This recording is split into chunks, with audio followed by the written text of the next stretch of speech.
Hi everyone. Torture and war will always create refugees. I'm a torture survivor. When the Islamic regime took power in Iran, it introduced misogynistic laws. So like many young people of the time, I couldn't accept that. And I started activities like going to demonstrations against the regime and trying to organize unions in workplaces. About 2 years later, I was arrested, tortured, and kept in prison for 8 years. So many of my friends were executed. When I was freed from prison, I continued my political activities. About 3 years later, I couldn't stay in Iran. I came to the UK. When you're young, it's easier to be uprooted, leave your family and friends, and learn a new language. But I wasn't that young, and I was struggling to push the nightmares of prison out of my mind. I didn't know that torture had made me epileptic. And because of misdiagnosis, I thought it's my problem that I wasn't fluent in language, in English, and I had other problems which were related to epilepsy. However, not everything was bad. I had therapy at Freedom from Torture. And I learned how to write my life story and fiction in their writing workshops. I've now published few books, of which 2 of them are in English. One is my prison memoir, and the other is a novel that is set in the interrogation center I was in for 6 months. Now the regime has turned that interrogation center into a prison memoir, so a prison museum, and said they never used it. Yeah, this is my painting of prison museum. It's also the cover of my novel. I saw this scene in the interrogation center. One day, when the guard took me out of the cell, I saw a woman sitting in the corridor with a child in her arms. And the woman was tortured. She had been tortured, and her feet were soaked in blood. A few days later, the mother and child came to my cell, and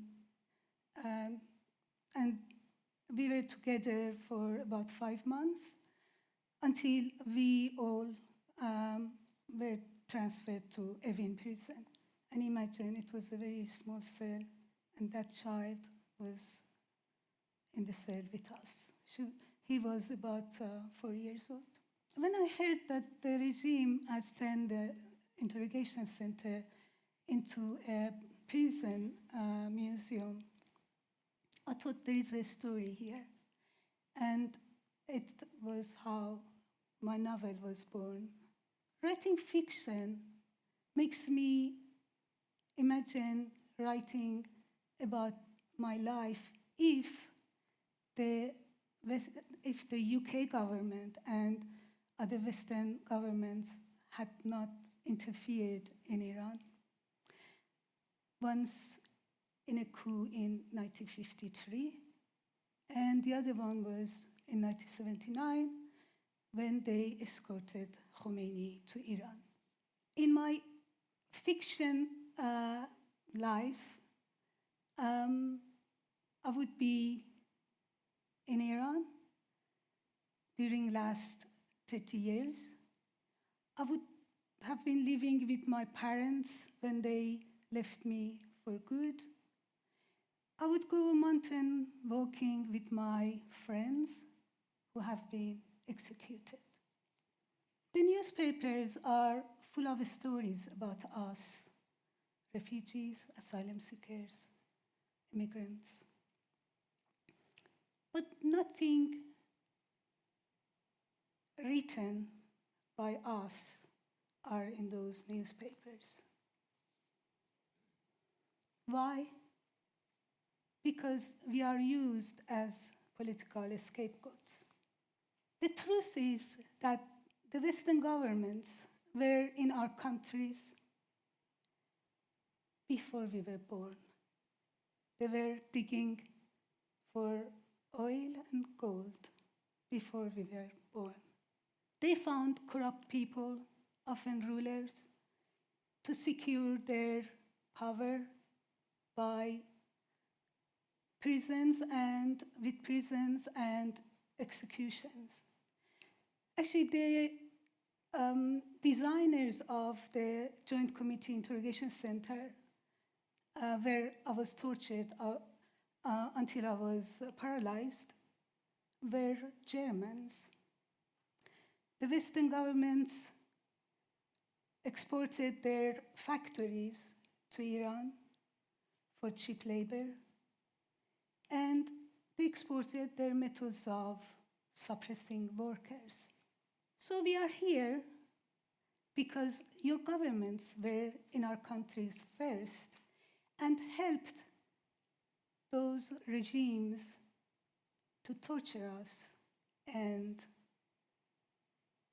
made us to flee. Attacking and invading other countries, that is making war, it's creating refugees. I mean, it's inevitable that people flee the violence. The solution is not to stop refugees coming to Europe.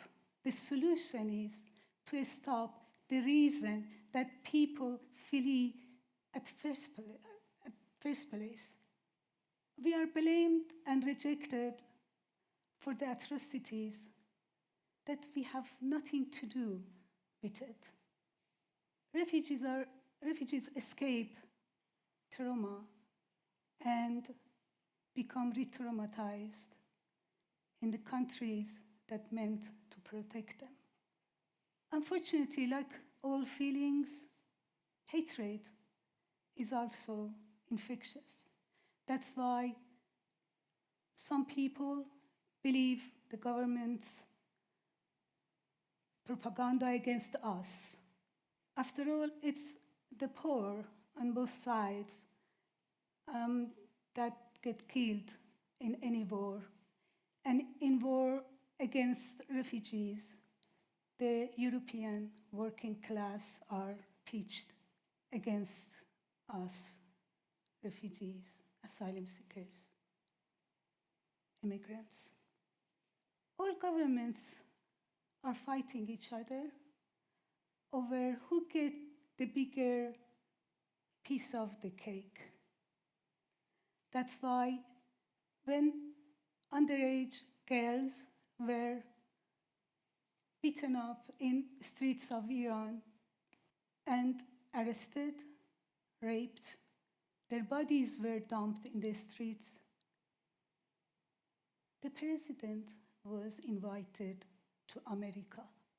All those girls wanted was to get rid of the compulsory hijab.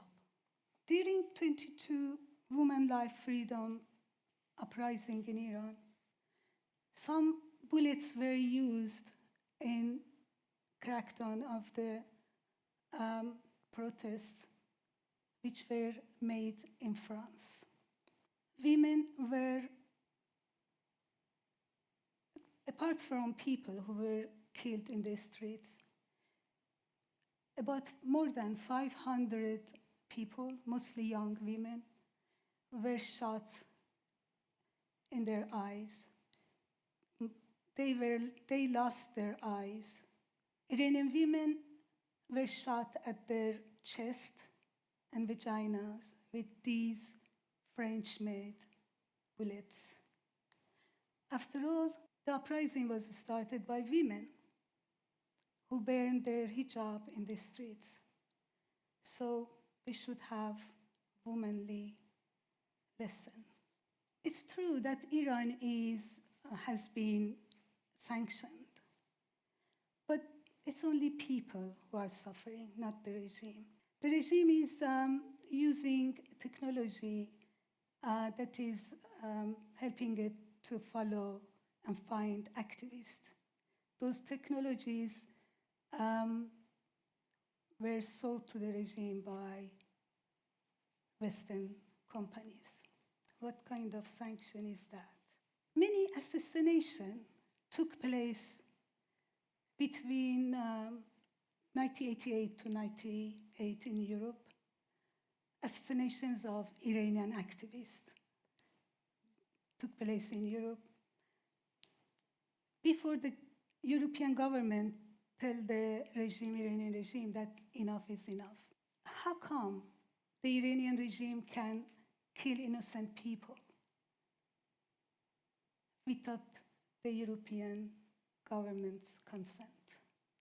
Recently, Mohsen Rafiqdoust, an ex-Islamic Revolutionary Guard Corps leader, declared that among those who were assassinated was popular artist Feridun Farrokhzad, who was murdered in mid-92 at his home in Bonn, Germany.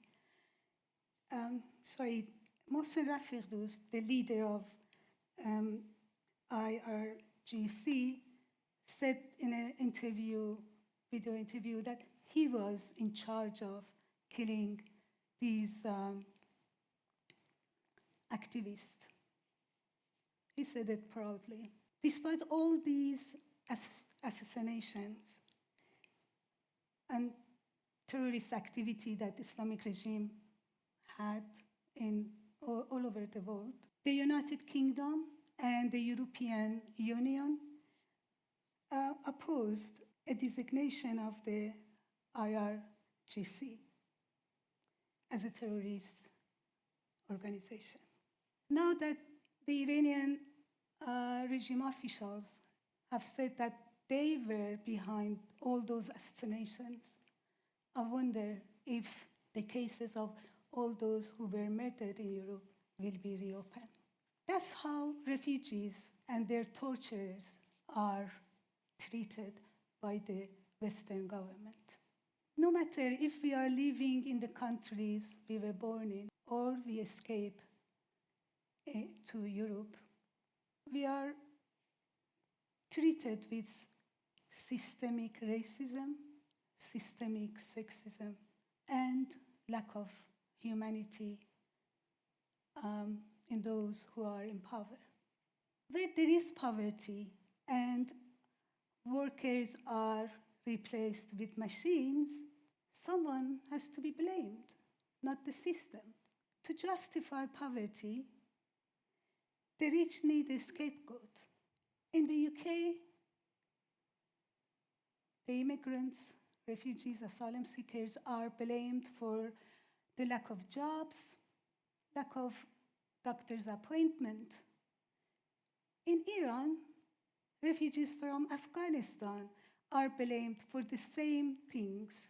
The governments don't want people to know that it's capitalism that makes them poor, anxious, and miserable.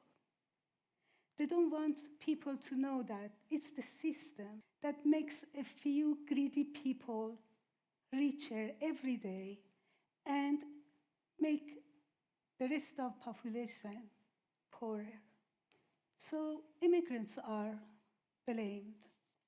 When the rich makes goods that people don't have money to buy, they still make the air polluted, make the rivers dry, and makes flood. People leave these situations, go to somewhere that they might be able to feed their families. Only in Iran,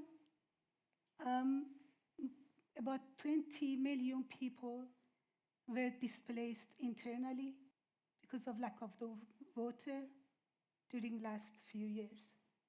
Presidents who torture people are welcomed to Western countries by Western governments, but those who are tortured, they are ignored. All I'm saying is that I'm not your enemy. Western governments with regimes in power all together, they make us and hate us. They're ruling the world and ruining. Invasion and war produce refugees. The Afghan or Africans who are displaced because of the European foreign policies are not to be blamed. We are divided to fight each other rather than unite against the guilty guys. I know most of you don't support the UK's foreign policy that create war and displacement. But it's not enough. Join us. None of us are natives. All our ancestors came from somewhere. And the future human being will be a displaced person. You can see this in millions of moving people who are running away from torture, from lack of water. Fortunately, there are many NGOs which are helping refugees, asylum seekers, and immigrants. I'm working with Freedom from Torture, which is helping survivors of torture and helped me when I came here. You can join us if you want to make a change. Thank you. Thank you.